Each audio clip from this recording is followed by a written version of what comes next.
مثال آپ کے سامنے قرآن کی رکھتا ہوں۔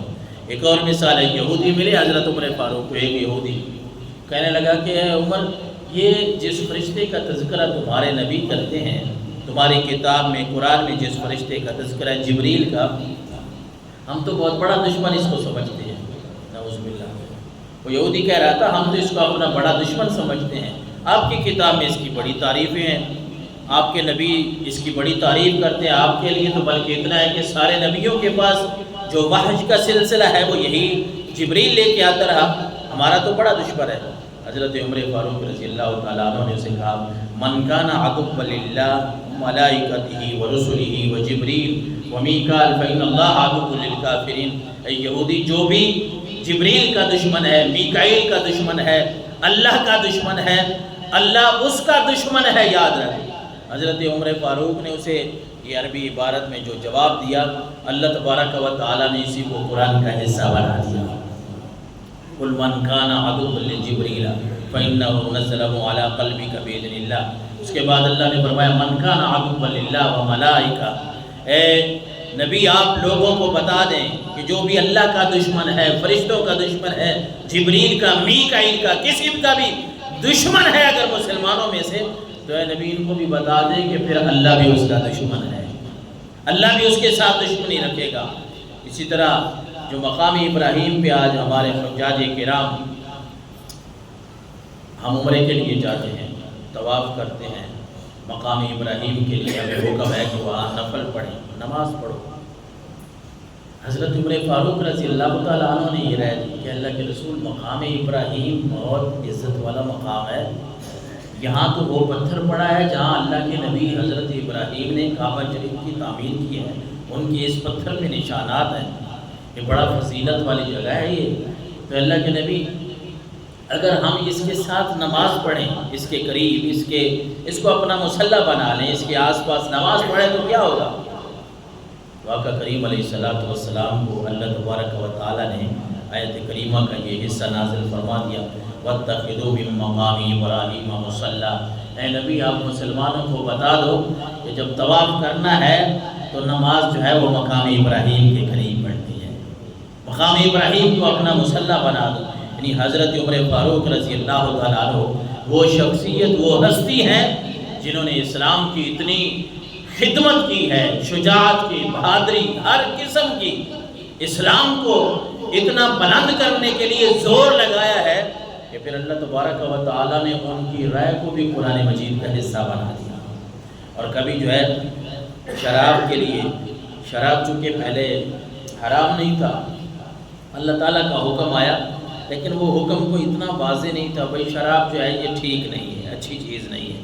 حضرت عمر رضی اللہ تعالیٰ عنہ نے دعا کی، اللہم بین لنا فی الخمر بیانا شفاء، اے اللہ اس حکم کو واضح بیان کیا جائے، اے اللہ اس حکم کو واضح بیان کیا جائے۔ اس کا کیا مطلب ہے؟ اللہ نے آیت نازل فرمائی سورہ بقرہ کی 219، یسألونک عن الخمر والمیسر قل فیہما اثم کبیر۔ اے نبی آپ سے لوگ شراب کے بارے میں پوچھتے ہیں تو انہیں بتا دیں کہ شراب اور جوا بہت بڑا گناہ ہے۔ حضرت عمر فاروق رضی اللہ تعالیٰ عنہ نے یہ آیت ظاہر سیکھی، پڑھی، لیکن پھر اللہ سے دعا کی، یہی تو اللہم بین لنا فی الخمر بیانا شفاء، اے اللہ اس سے بھی واضح حکم ہمیں ارشاد فرمائیے شراب کے بارے میں۔ تو اللہ تبارک و تعالیٰ نے پھر آیت مقدسہ نازل فرمائی، یا ایھا الذین آمنوا لا تقربوا الصلاۃ وانتم سکارى، کہ نشے کی حالت میں ہوا ایمان والوں تو پھر نماز نہیں پڑھنی، نماز کے قریب نہیں جانا۔ آپ نے پھر دعا مانگی، اے اللہ اس کا کوئی واضح حکم عطا فرمائیے، یہ ہمارے لیے حرام ہے بالکل، کسی نے اس کو استعمال تھوڑا کرنا ہے، زیادہ کرنا ہے، اس کا کیا مطلب ہے؟ اللہ تبارک و تعالیٰ نے سورہ مائدہ کی آیت نمبر 91 نازل فرمائی، انما یرید الشیطان ان یوقع بینکم العداوۃ والبغضاء فی الخمر والمیسر ویصدکم عن ذکر اللہ وعن الصلاۃ فہل انتم منتہون۔ اللہ نے قرآن مجید کی آیات نازل فرما دی ہے، ایمان والو یہ شراب تمہارے لیے حرام ہے، اس کے قریب نہیں جانا۔ لیکن حضرت عمر فاروق مسلسل دعائیں مانگ رہے تھے، اے اللہ اس شراب کے بارے میں کوئی واضح حکم ہمیں ارشاد فرمایا جائے۔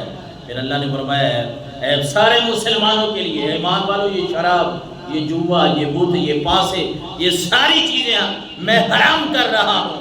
بلکہ پھر اللہ نے فرمایا انما یرید الشیطان ان یوقع بینکم العداوۃ، اے مسلمانوں یہ شراب تو وہ چیز ہے کہ تم رشتہ دار ہو، سگے بھائی ہو، لیکن اگر شراب پیو گے، یہ کام کرو گے تو یہ تو تمہارے درمیان بھی دشمنیاں ڈلوا دے گی۔ یہ تو ایسی چیز ہے کہ تم ایک بھائی کا دشمن بن جائے گا، بھائی کو قتل کر لے گا۔ یہ تو ایسی چیز ہے، شیطان تو یہ چاہتا ہے کہ مسلمان ایسی لت میں پڑ جائیں۔ اے مسلمانوں یہ تو ایسی چیز ہے وَيَصُدَّكُمْ عَنْ ذِكْرِ اللَّهِ وَعَنِ الصَّلَاةِ، یہ تمہیں اللہ کے ذکر سے روکتی ہے، یہ نماز سے روکتی ہے۔